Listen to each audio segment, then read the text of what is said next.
The stage is now set for the vetting of the Cabinet Secretary nominees after the National Assembly today approved all the members to the House Committee of Appointments. A section of legislators have called on the committee members and members of the House to diligently scrutinize the qualifications of the nominees and avoid being used as a rubber stamp by the executive during the exercise. Next week, the Committee of Appointments of the National Assembly will commence the vetting of the 22 Cabinet Secretary nominees to decide on who is qualified or not qualified to join President William Ruto's cabinet.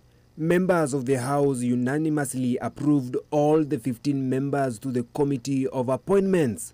Some of the members are legislators Mishi Mboko, Junet Mohamed, David Kosing, Naisula Lesuda, Caleb Amisi, David Gikaria, and Ferdinand Wanyonyi. And so when we are looking at the cabinet secretary that will deal with internal security, I want the team to look at a person that will come with innovative way of dealing with the issues of its security, Madam Speaker. But when we finally embark on addressing the issues to deal with individual persons, we must not lose sight of the dictates and requirements of the Leadership and Integrity Act, the Public Officer Ethics Act, and the Anti-Corruption and Economic Crimes Act.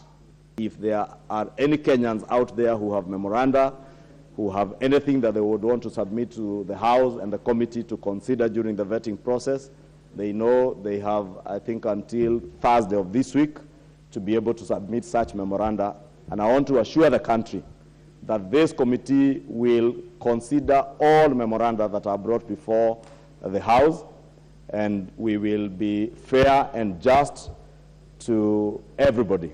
Those who will submit memoranda will have a fair opportunity to be heard or their memoranda to be considered, but also afford those against whose names or persons memoranda have been submitted an opportunity also to be heard and to have their say before the committee.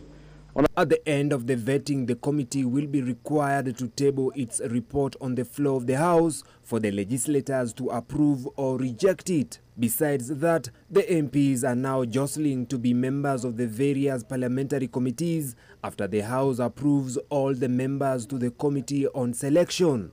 The committee is charged with allocating members to the various House committees. On the majority side, in the Committee for Transport, I was just looking at the numbers last night, 79 members desire as their first choice to be listed in the Committee for Transport.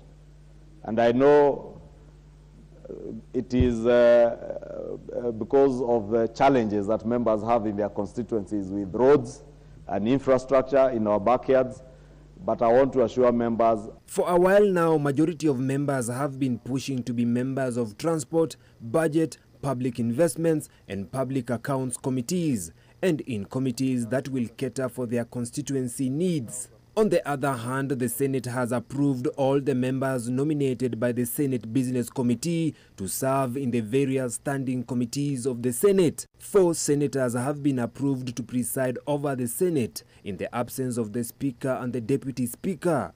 They include Senators Hilary Sigei, Veronica Maina, Abdul Haji, and Catherine Muma.